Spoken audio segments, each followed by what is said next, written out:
Ouch! That slap caught me off guard, knocking me backward with my ears ringing. What was that for? I yelled. But let's rewind a bit to a few weeks ago to fill in some blanks. I came home from work around 4, like usual. Since my company deals with UK clients, I start early to sync up with their time zone. It took some adjusting, but I've grown to like it. Walking into the kitchen, I checked the bulletin board, finding only one note. Working late again? Guess it's another solo dinner. Back when Anne and I were newlyweds in our little apartment, we used a chalkboard to coordinate schedules. Even after we moved to a house, we kept up the tradition. At first, we'd leave cheesy love notes. I'd write stuff like, "Can't wait to see you, Cookie," a nickname from our early days. She'd reply, "Miss you too, but no more Cookie." I get it, it sounds sappy, but those notes meant something, especially now that things between us seem stale. These days, it's just quick notes about her plans. Today's was simple.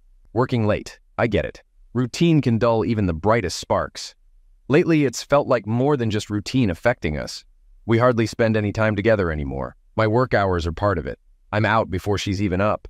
But Anne's job as a realtor makes it worse. Her schedule revolves around clients, leaving us little time to connect. Need to make an offer on a house late at night? Anne's there for the paperwork. Selling your home? Anne's got the open house covered for Saturday or Sunday. Simple as that. But wait, there's more. 2 years ago, Anne decided she wanted to run for city council. I'd tried to dissuade her, but everyone encouraged her. I wasn't worried initially because our council member was popular, but halfway through his re-election campaign, he dropped out due to his wife's illness, and Anne took his place. Suddenly, she had a ton of new responsibilities. It wasn't just the meetings.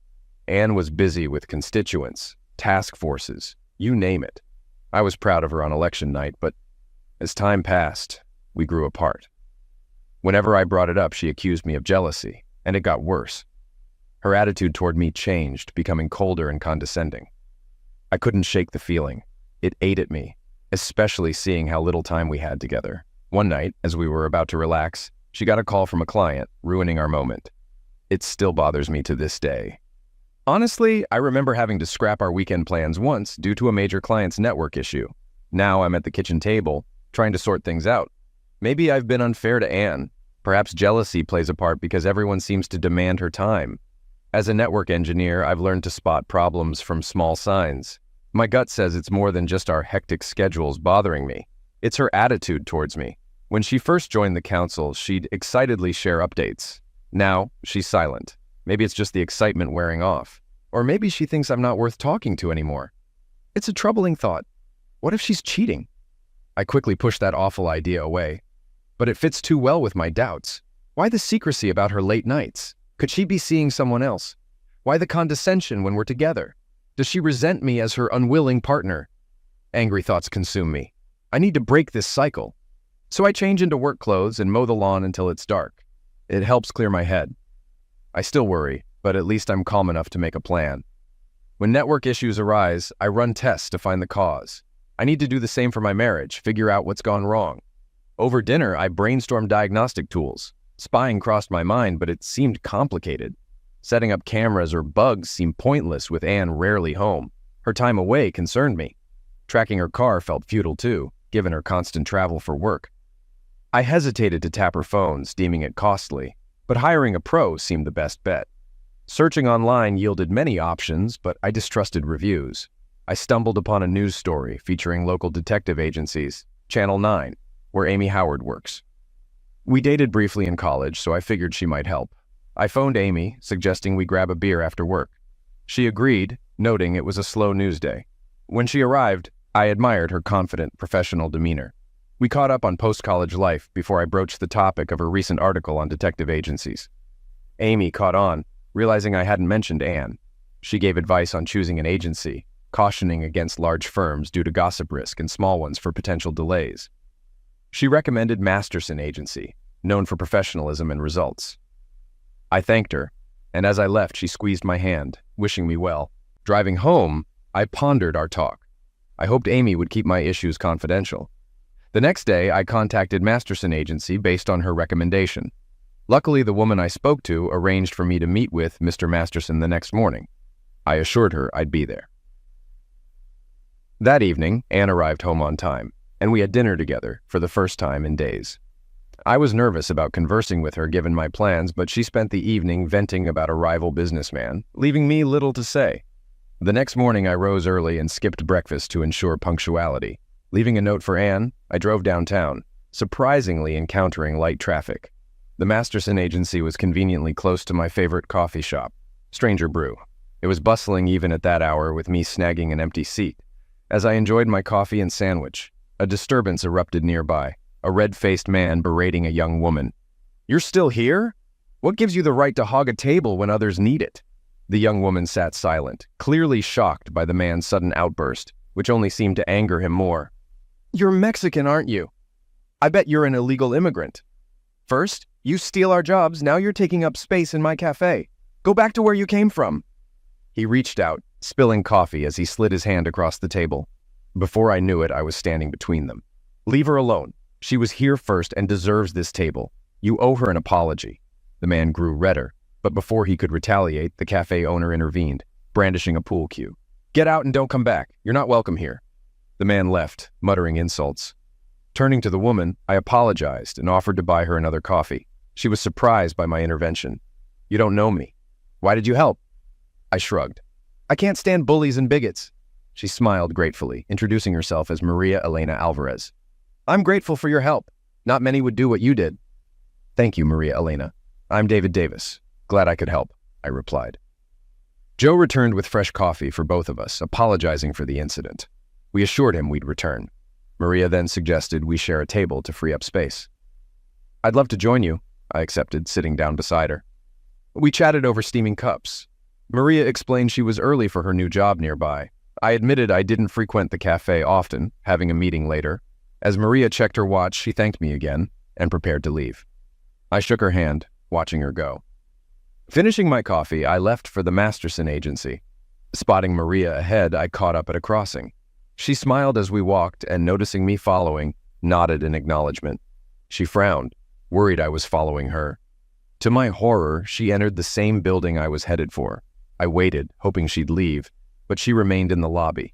Approaching cautiously, she expressed gratitude for my actions at the cafe, but warned against following her.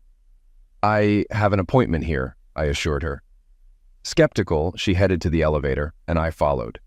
She went to the 4th floor, and I explained helplessly that I had business there too. As she entered the Masterson agency, her expression softened. She wished me luck, and I reciprocated. Entering the agency, I couldn't shake the feeling that she knew my purpose. Despite not being immediately ushered into Bradley Masterson's office, I found reassurance in having a senior specialist.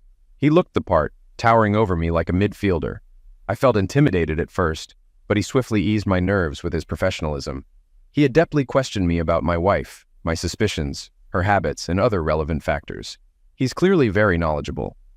After we talked for about half an hour, he leaned back in his chair and said, "Your wife being on the council makes our job easier. She's used to being in the public eye, so surveillance shouldn't be a problem." His words set off alarm bells in my head.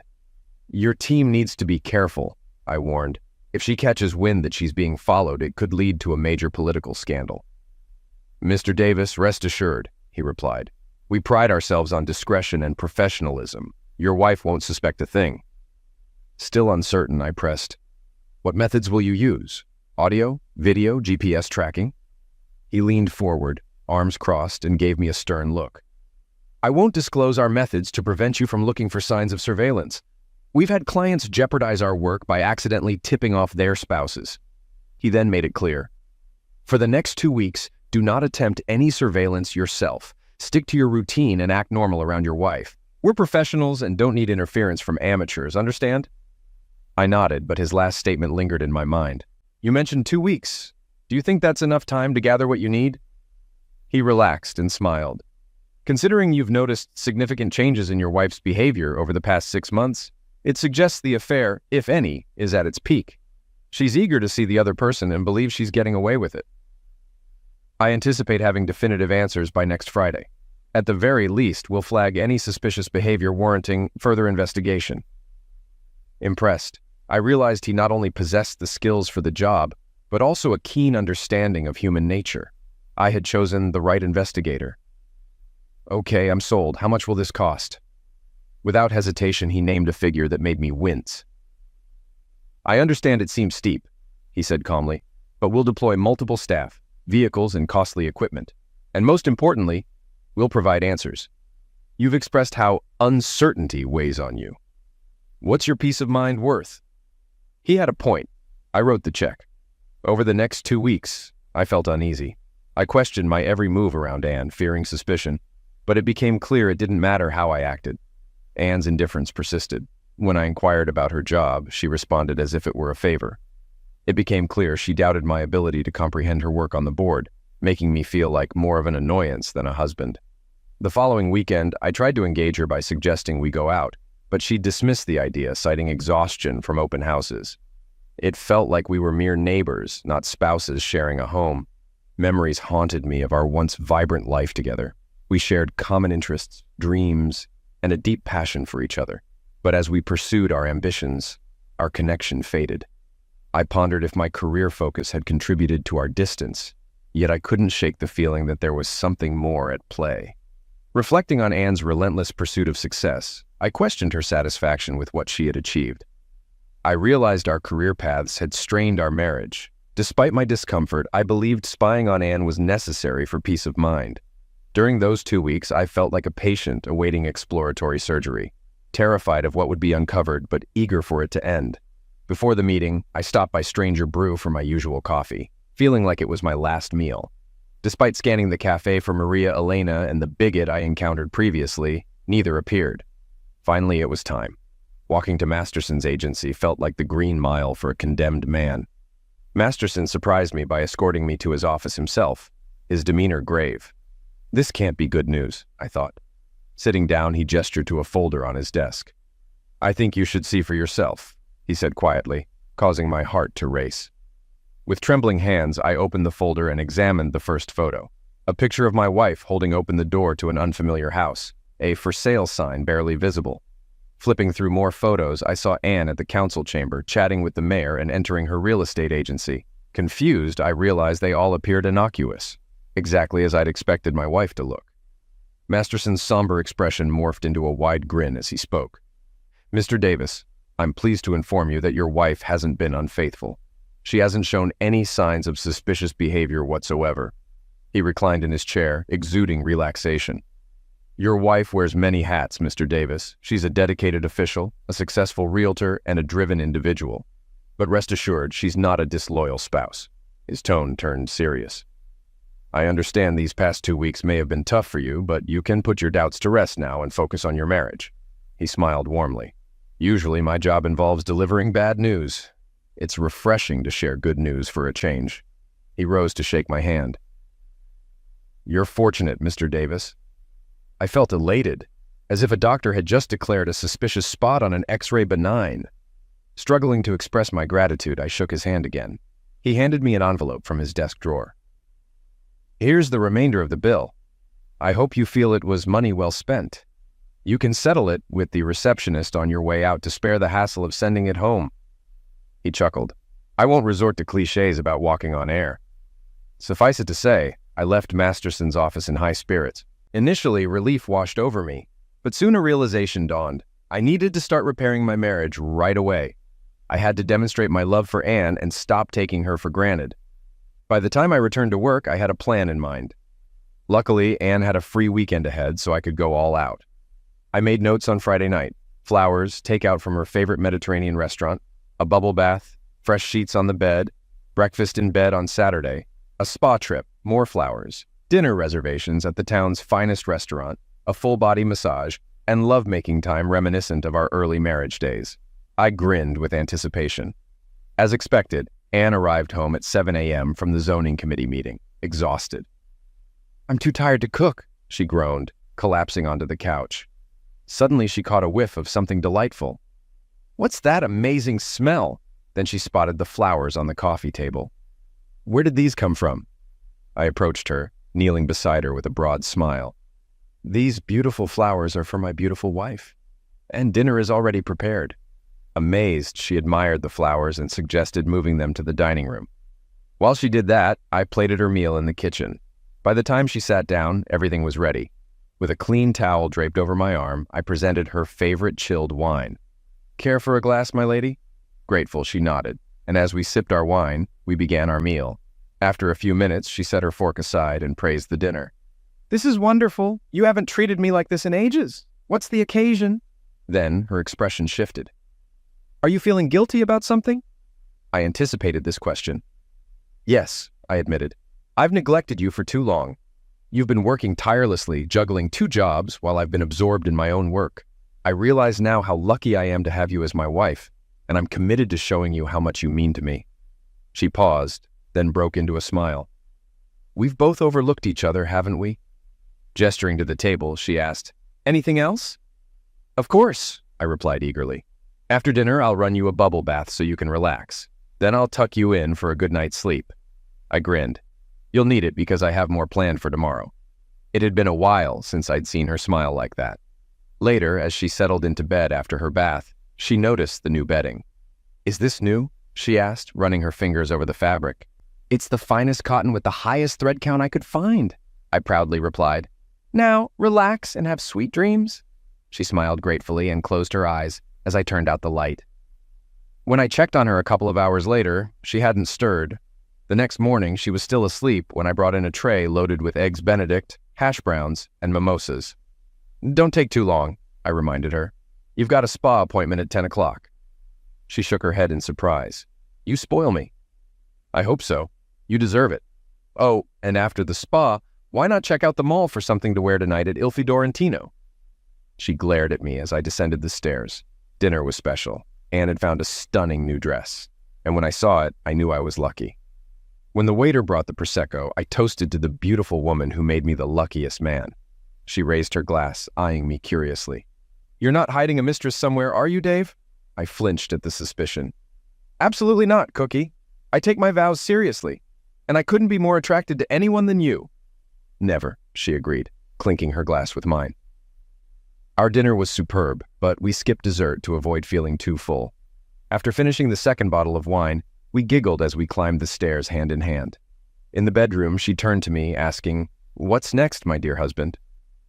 And then we had an amazing night, enjoying ourselves. The next morning, we slept in, skipping breakfast for brunch. Sunday was intentionally left free for a normal day. After brunch, we tackled usual weekend tasks. Anne went to the grocery store while I mowed the lawn. Later, she showed a house to a potential buyer, and I checked email. Everything felt happy and normal, just like our life together. Driving to work Monday morning, I felt upbeat. The project to reconnect with my wife was progressing well. I sensed a renewed closeness with Anne, and I believed she felt it too. I left a cheesy note on our bulletin board expressing my affection. Work went smoothly, and I made sure to leave early to greet Anne. As I heard the garage door open, I eagerly awaited her arrival. But instead of a warm welcome, I was met with a stinging slap across my face. Shocked, I recoiled as my ears rang. "What was that for?" I exclaimed. "You hired a detective agency to spy on me?" Anne's voice shook with fury. "You don't trust me?" Her fists clenched, her face flushed with anger. "You've humiliated me." She paused, breathless. "Well, what do you have to say?" I stood speechless, realizing my mistake. "But I do trust you, Anne. I know you've been faithful," I pleaded. "Faithful after 2 weeks of surveillance?" Her face twisted in disgust. "Don't ever call me Cookie again." My silence fueled her rage.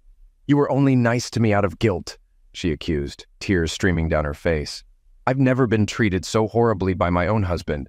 With that, she stormed upstairs, leaving me shattered on the couch, grappling with regret and uncertainty. What could I say or do to make amends? My mind raced in circles, searching for an answer. Flowers or candy won't help now. I feel like no gift can win her back. The cost? What if she finds out how much I paid Masterson? I put ice on my jaw. I deserved it. What if she wants a divorce? I couldn't blame her. Why did I let paranoia control me? She came downstairs, grabbed her purse, and snapped, "I don't want to be near you." "Are you coming back?" I asked. But she left without an answer. Our bedroom seemed normal, but my clothes were scattered in the guest room. I packed my things, resigned to sleeping there. At least she didn't kick me out. I ate leftovers while waiting for her, but she didn't return. Eventually, I went to bed. I woke to her footsteps, but she locked herself in our room, leaving me filled with dread. After a restless night, I rose early and used the guest bathroom for a shower and shave. Once done, I quietly tested the master bedroom door, unsurprisingly finding it still locked. Downstairs, I brewed some coffee, but my lack of appetite led me to skip breakfast. Before leaving for work, I glanced at our bulletin board and grabbing chalk wrote, "I'm sorry, Anne, can we talk?" Though I wanted to say more, I restrained myself.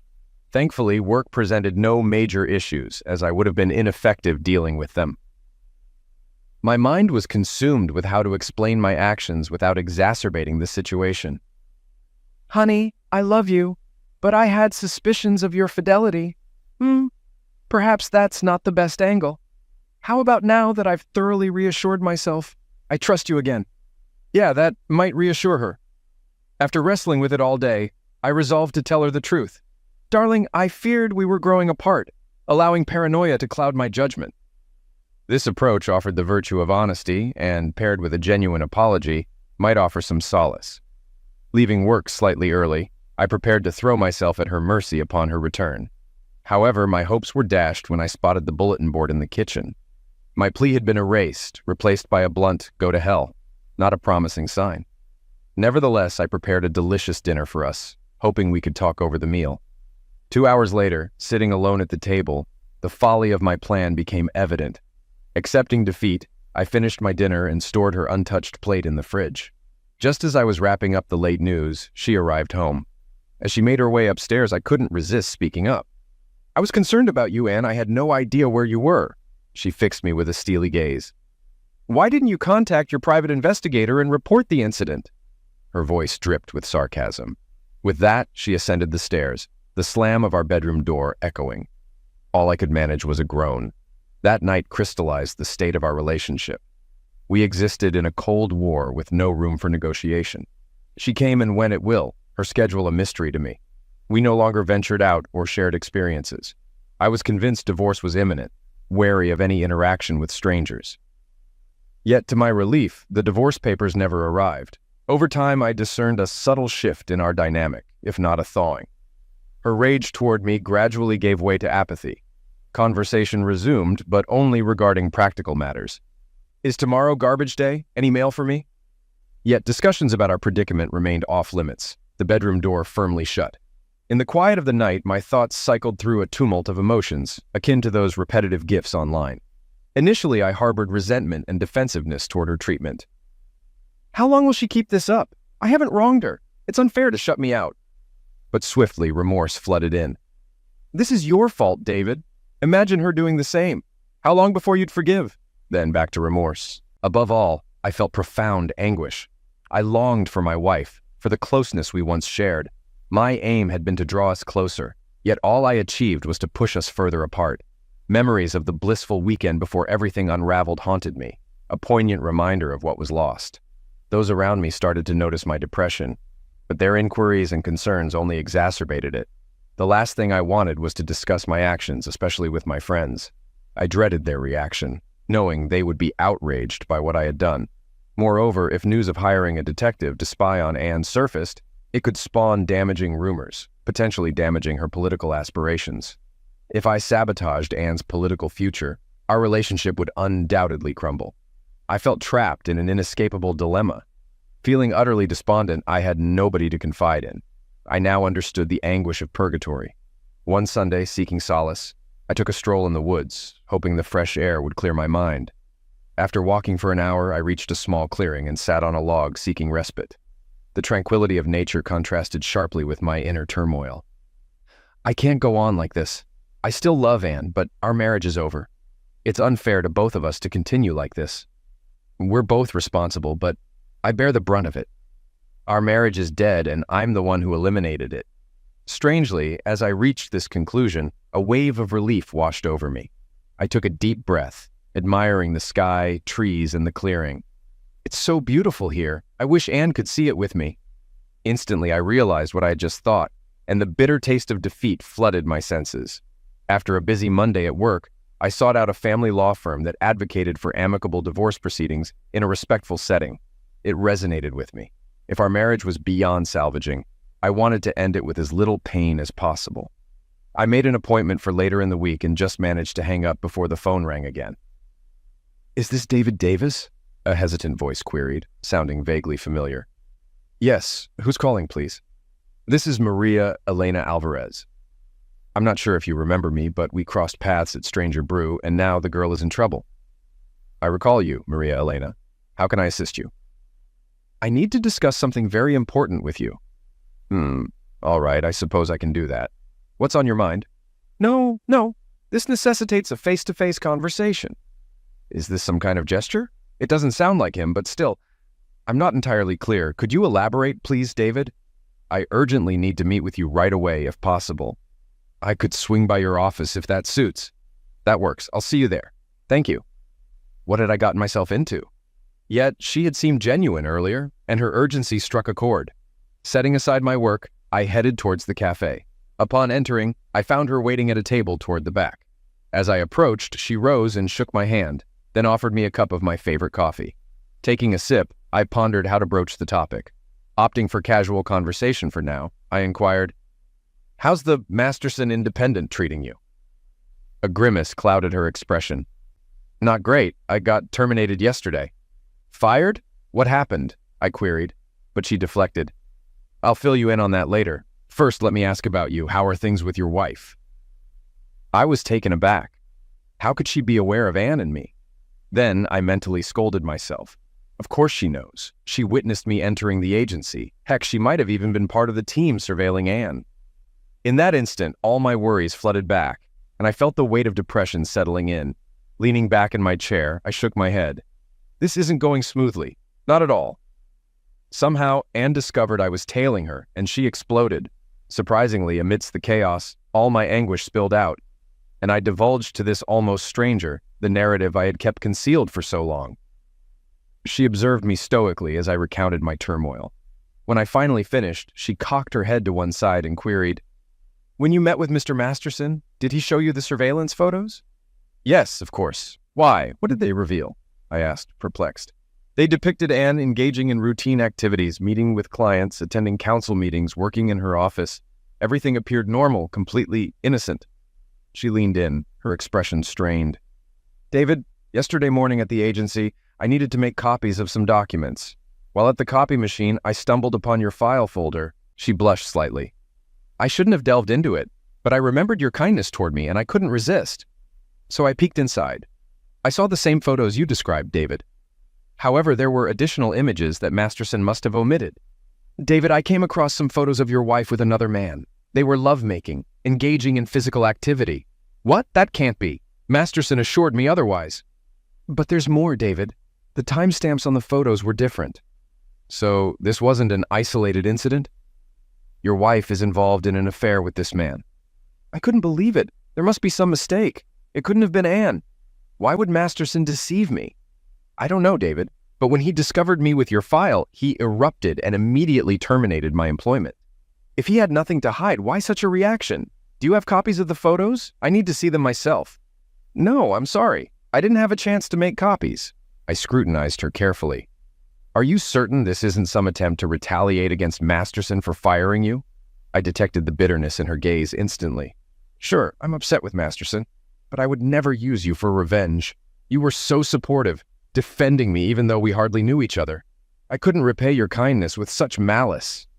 Her eyes welled with tears. Perhaps she's a skilled actress. Yet, I brushed aside the suspicion. She's not deceiving me. Nevertheless, I struggled to grasp the significance of her words. "All right, so who is this other man in the picture?" "I don't know. I didn't recognize him." She reached across the table, gripping my hand. "David, there's much I don't comprehend, but I have a suspicion as to why Masterson misled you. Your wife holds sway in this town. I believe Masterson is blackmailing her." That gave me pause. In our town, there were plenty of individuals eager to exploit the scandal to unseat Anne in the upcoming election. Despite her ambition, she would go to great lengths to avoid such public embarrassment. Instinctively, I touched my jaw where Anne's slap had stung. Had she been deceiving me all along? Had she treated me poorly, then shared a laugh with her lover about it? The more I dwelled on it, the more my anger simmered. Rising abruptly, I stepped outside and proceeded down the sidewalk. Maria Elena hurried after me, clutching my arm. "David, where are you going?" "I'm heading to Masterson's immediately to uncover the truth." "Wait, David, pause and consider. If I'm correct, Masterson will only lie to you to maintain his control over your wife, and he likely has already removed those photos from your file. You won't get anything from him." She sensed my hesitation and pressed on. "And the same goes for confronting Anne.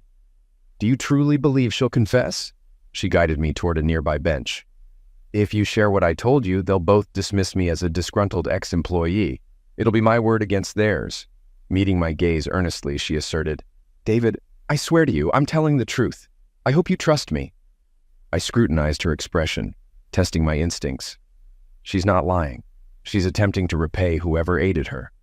"I believe you, Maria Elena." Relief and gratitude flickered across her face, but then she turned serious. "There's something else, David. I urgently wanted to meet with you. I learned another crucial detail yesterday. I saw Masterson's schedule. He has a meeting scheduled with your wife in 30 minutes. If you're willing to observe, maybe we can uncover his intentions." "Yes, definitely. Do you know where they're meeting?" "I wrote it down." She handed me a slip of paper with a suburban address scribbled on it. 2232 Magnolia Lane. "Why there?" I muttered, more to myself than to her. "It's in a residential neighborhood." I shrugged, pushing aside the question for later. "Let's go," I said, gesturing toward where my car was parked nearby. Soon we were en route to the address Maria Elena had provided. I remained silent, but inside I was boiling with anger. I had felt so guilty for doubting my wife, yet now it seemed I had good reason all along. What a betrayal. Who was her secret lover? How long had the affair been going on, and what role did Masterson play? I cautioned myself to be patient, to wait until I had concrete evidence of Anne's infidelity. Jumping to conclusions had led me astray before, but it was hard to stay calm. "There he is," Maria Elena exclaimed as I drove past the address without noticing. After looping around, I parked on the street 2 houses down. "Wow, this is a really nice neighborhood. Whose house is this?" I mused aloud. Then as we approached the house, I spotted something I had overlooked, a for sale sign from my wife's real estate agency. Suddenly, it all clicked. "That explains the meeting location.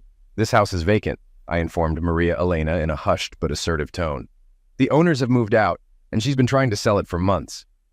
Staying concealed behind the large hedge surrounding the property, we made our way toward the driveway. 2 cars were parked there, neither of which I recognized. "You stay here. I'll scout around and see if I can spot them," I whispered. "I'm coming with you," she retorted angrily, and I relented. Together, we cautiously approached the house.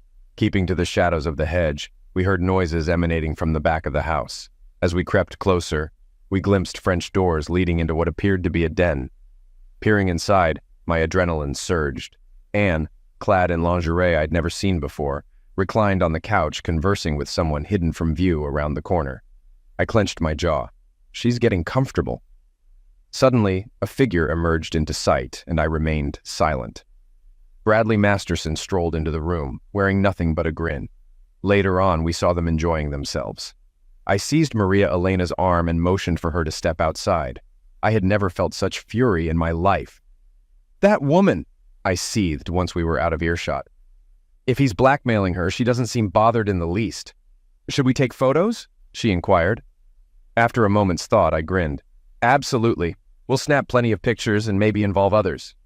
I hastened to Anne's for sale sign, yanked it from the ground, and concealed it behind a hedge where it wouldn't be easily noticed. Then, I retrieved my cell phone and dialed emergency. "I need to report a residential break-in. I spotted 2 individuals attempting to force entry at 2232 Magnolia Lane. They could be burglarizing the property as we speak. If you act quickly, you might catch them before they escape." I hung up without disclosing my identity, and Maria Elena gazed at me bewilderedly. Ignoring her, I contacted my friend at Channel 9. "Hey, Amy, are you still covering those home burglaries? I've got a tip for you. There's been a break-in at 2232 Magnolia Lane. The police are already on the scene. If you hurry, you can beat the competition and capture some great footage." "That's right. 2232 Magnolia Lane. No problem. I owe you one." "What have you done?" my companion questioned, but I brushed off her inquiry. "Let's head back and capture those pictures." Upon returning to the French doors, we spotted another man. Maria Elena tugged my arm urgently. "That's the man from the photos," she whispered. "Do you recognize him?" I nodded furiously. "Oh, I know him. Anne introduced me to him at one of her political gatherings. It's none other than Harold Hartfield, head of the zoning commission in our city." Suddenly, Maria pulled me away from the door and pointed to the end of the driveway where a patrol car had just arrived. We hurried toward them together. "We saw them, officers," I gasped. "They're still inside. If you hurry, you can catch them." The senior officer glanced at his partner. "There are 2 cars in the driveway, and I don't see any signs of forced entry." He then regarded me suspiciously. "Are you sure a crime is underway?" Just then, a Channel 9 news van screeched to a stop outside, and a reporter and cameraman rushed over to us. "What's the scoop? Can we get any action?" The first officer began to speak when we heard it, a piercing female scream that echoed through the air. "Oh my God!" I exclaimed. "He's damaging her!" The 2 officers exchanged a panicked glance. Then Anne screamed again, even louder this time. "Let's go!" I urged. The senior officer drew his weapon and raced toward the front door. The younger officer followed closely behind, and together they burst through the entrance and vanished inside. "Start filming," the reporter instructed his partner. Turning away from the house, he spoke rapidly into the camera. "We're outside a residence at 2232 Magnolia Lane, where police are investigating a suspected break-in. We just heard screams coming from inside, prompting police to enter the premises." Before he could finish, the sounds of chaos erupted from within the house. It resembled something out of an old-fashioned movie brawl, except in reality, there were screams and the sound of shattering furniture and glassware. The cameraman zoomed in on the house just as the commissioner emerged from the front door, completely undressed. Following closely behind him was my wife, also dressed in the same manner. "Hold on!" she yelled as Harold swung open the door of one of the cars and started the engine.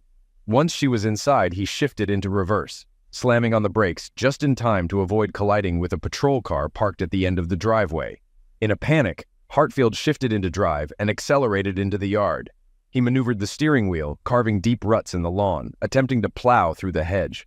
He almost succeeded, but the thick branches halted the car, lifting the rear axle so high that the tires spun uselessly in the air. The reporter immediately recognized the 2 politicians. He signaled to his cameraman and then rushed toward the immobilized car. "Commissioner Hartfield, Councilwoman Davis, could you please explain to our viewers what you were doing in the house together? And where are your clothes?" The commissioner remained silent, but when the reporter persisted, Harold rolled down the window. As the camera kept rolling, the 2 men inside struggled to shield their nudity with their arms and hands while exchanging angry shouts. Then the cameraman redirected his focus back to the house. Bradley Masterson's stooped, unclothed form came into view, his hands bound together, blood dripping from several wounds. The 2 policemen escorting him towards the exit appeared worse for wear as well. "Who's that?" the reporter inquired, bewildered. "This is Bradley Masterson, head of Masterson Investigations," Maria Elena explained. "He's a private detective." The reporter jotted down the name but remained puzzled. "And who are you?" he queried Maria Elena. "We need to head home, dear," I asserted, taking her hand and guiding her to my car. As we drove away, we witnessed the police dispersing the onlookers who had gathered to watch. In the ensuing days, the story became a sensation in the city. Channel 9 featured the footage in a promotional clip for its nightly news, and the images of the commissioner, councilman, and investigator shielding their modesty were replayed numerous times. The tale was so scandalous that Channel 9's national affiliate picked it up, landing it on the national evening news.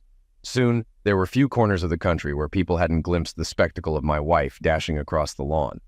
Predictably, Masterson was swiftly incarcerated for assaulting a police officer. During his transfer to his cell, he made lewd comments about the 2 officers and his intentions upon release. Unamused, the judge overseeing the case denied him bail. Determining the crimes, if any, committed by the commissioner and councilwoman proved more challenging for the police.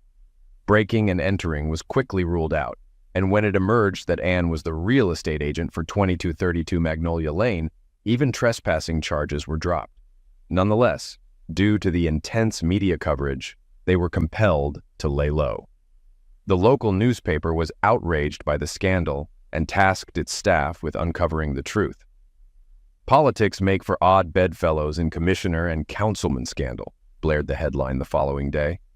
I assumed it revolved around matters of closeness, but I was mistaken. A diligent newspaper journalist conducted some investigation and uncovered evidence of bribery linked to various local real estate ventures. It emerged that a councilman was soliciting bribes from developers, while the commissioner sought favorable zoning permits in exchange for the councilman's physical favors. Apparently, they hadn't covered their tracks well enough because once the story broke, they were swiftly apprehended and charged with official misconduct. Upon returning to my office off Magnolia Lane, my first action was to phone the law firm I had previously contacted and cancel the appointment. "Oh," The courteous woman I spoke to inquired hopefully. Does that mean you and your wife have reconciled? It means I'm not interested in an amicable split anymore, I responded icily. I'll hire a fierce lawyer and take her down. It seemed inevitable that I would become embroiled in the situation, at least initially. The police questioned me multiple times, attempting to ascertain if I had been involved in or benefited from my wife's misdeeds. Fortunately, Anne maintained all her finances in a separate account under her name only. When I explained to the lieutenant how I had engaged Masterson to investigate my wife, he offered a sympathetic shake of his head. My friends and colleagues also expressed sympathy, yet none knew quite what to say to me. We all held affection for Anne, and realizing she was a corrupt politician and unfaithful was disheartening. None were sorry that I'd been deceived. Consequently, most of them began to avoid me, a reaction I couldn't fault them for. I retained a formidable attorney to handle the divorce proceedings, although it ultimately proved unnecessary given Anne's public indiscretions and the probability of incarceration. While divorce wasn't contested, my lawyer ensured that Anne received the least favorable portion of the financial settlement. I thought I was finished with her, but surprisingly I found myself in another encounter with my soon-to-be ex-wife. Anne's lawyer reached out to me. She wanted me to testify in Anne's defense. Initially, I chuckled at the idea, but my amusement faded when the lawyer mentioned she'd subpoena me if I refused to cooperate. The prospect of being dragged back into a confrontation with Anne was unappealing, and I contemplated backing out. However, her lawyer proposed interviewing me before the trial, with Anne present. After a moment's consideration, I agreed, on the condition that Anne would answer some questions for me. I felt relieved when she consented. Perhaps now I'd finally get some answers. Upon entering the attorney's conference room, Anne stood there in one of her power suits, a familiar sight from council meetings. I had to admit she still looked impressive. Yet, as I observed her closely, I could see the toll of stress on her face. Mr. Davis, Anne's attorney, began the discussion. I understand your marriage is nearing dissolution under favorable terms. We're not here to discuss that. We aim to demonstrate that before Mrs. Davis strayed under external influences, she was a loving and morally upright partner. We'd like you to testify about your shared life before recent unfortunate events. Driven astray by others' temptations, I thought sarcastically. Well, that's one interpretation. But I kept my composure and addressed the lawyer calmly. When I married my wife, I started, she struck me as the most attractive, engaging woman I'd ever met. She was intelligent, witty, and had a knack for making people feel comfortable around her. The lawyer nodded at Anne, then turned back to me with encouragement. She meticulously noted down each word I uttered. For the first 6 years of our marriage, Anne and I shared the same aspirations and dreams, and I felt we were progressing towards them. The lawyer interjected. You mean the first 8 years, don't you, Mr. Davis? You've been married for 8 years, as I understand? I disregarded her and pressed on. But ever since she joined the city council, my wife has changed. She's become ambitious, manipulative, caring only for her own advancement. She increasingly neglected our marriage as she pursued her own goals. It was her growing indifference and disdain towards me that led me to hire a private investigator. No, Mr. Davis, that's not what we're aiming for. Please, disregard. Virginia interrupted Anne. I told you he was unlikely to assist me. Then she glared at me resentfully. So why are you here today, Dave? What's your agenda? I crossed my arms and leaned forward on the table. I want 30 minutes alone with you to ask some questions. And will you help me if I comply? Absolutely not. She studied me for a moment, then sighed and reclined in her chair. Fine, I guess I owe you. You've got 30 minutes. Are you certain? Anne's attorney inquired. It's fine. He won't injure me. With that, the lawyer exited the room, closing the door behind her. Anne turned to me. All right, Dave, what do you want to know? I had numerous inquiries, but I opted to begin with the fundamental one. Why, Anne? Why did you do it? Instantly, she sat upright, her eyes flashing with anger. This is all your fault, you know. I wouldn't be in this mess if you hadn't hired that detective to spy on me. I was taken aback. My fault? How can this possibly be my fault? It's you. Yet she was so furious she didn't even acknowledge my response. Everything was going smoothly until that idiot showed up at my office with those photos of Harold and me. And you're the one who sicked him on me. I was livid when I found out. If you weren't involved with Hartfield, I wouldn't have to deal with this, I stated. She smirked. It wasn't a romantic affair, just political maneuvering. Harold was lacking as a lover, both in size and skill. I only engaged him because he could help me secure the zoning changes I needed. I was dumbfounded. Why would you need zoning permits? You're not a property developer. She shook her head as if explaining to a slow learner. I didn't need them personally, but big developers did, and I needed their backing for my mayoral run. It's all part of the political game. So, it was all about political support then. Then why did the police find over $1 million in your undisclosed bank account? She grinned sheepishly. Okay, maybe money played a part too. Then her expression turned stern again. But none of this would have mattered if you hadn't poked your nose where it didn't belong. What about Masterson? What was his angle? He wanted a share of what I and Harold were getting. Hold on, you said Harold's involvement stemmed from your seduction? Her face took on a peculiar look as I continued. Masterson wanted a cut of what Harold received, and after he took it the first time, I realized he was far superior to Harold. Exceptionally superior. So he didn't coerce you into it? She smirked coyly. Only initially. After that, I was more than willing. She noticed my reaction and chuckled. Everyone has their preferences. I just happened to discover mine. I guess you weren't too upset about me hiring Masterson, I remarked dryly. She gave me a lazy grin. No, actually, I owe you for that. Then her grin faded. And everything would have been fine if those nosy neighbors on Magnolia Lane hadn't intervened. If they hadn't called the cops, I wouldn't be in this mess. For the first time that day, I felt some relief. I rose from my seat and smiled at my estranged wife. Actually, it wasn't the neighbors. I made the call to the police, and I tipped off Channel 9. You did all this, you idiot! She jumped up so suddenly she knocked over her chair. Grabbing a law book from the shelf behind her, she hurled it across the table at me. She was about to leap over when her lawyer barged in and restrained her. Calm down, Anne. You can't do this. Excuse me? I can't be a witness to your client's character. Counselor, I uttered as I exited the room. Then I turned back. Enjoy your time in prison. Cookie Masterson ultimately pleaded guilty to assaulting a police officer and testified about a bribery plot, besides serving jail time. Naturally, he lost his license as a private investigator. Hartfield received a lighter sentence as he hadn't directly accepted any bribes. Nonetheless, he lost his job, his reputation, and his marriage, disappearing from town for good. I reckoned he got what he deserved.